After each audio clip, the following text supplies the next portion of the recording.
এ ভাই হসপিটালে যে অভয়াকে রেপ করে মার্ডার করেছিলাম না, তার জন্য তো জনগণ মনে মনে মিছিল করছে আমাদের ফাঁসির দাবি নিয়ে। জনগণ আমার ছিঁড়ে নেবে। তোমরা যত সব ভুল কাজ করবে আর আমাকে সামলাতে হবে না, রাখো দেখছি। কিন্তু ম্যাডাম পোস্টমর্টম রিপোর্ট। তুমি কি প্রমোশন চাও না অফিসার? ঠিক আছে ম্যাডাম, তাহলে এই রেপ কেসের ফাইলটা পুরো ক্লোজ করে দিচ্ছি। অফিসার, ও যদি আপনার বোন হতো। ননসেন্স, আমার কোনো বন্টন নেই। আপনারা যান যান, বাইরে যান, যত সব। দাদা দাদা, এই কে? আমি অভয়া।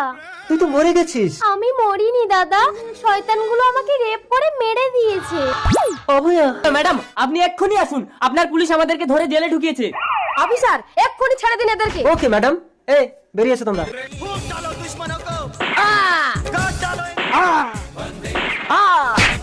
এইভাবে আমরা যদি সকলেই সচেতন হই, তাহলে আর কোনো অভয়াকে এভাবে মরতে হবে না। পুলিশ মানেই ন্যায় যোদ্ধা, অন্যায়ের কাছে কখনোই পরাজয় স্বীকার করবো না।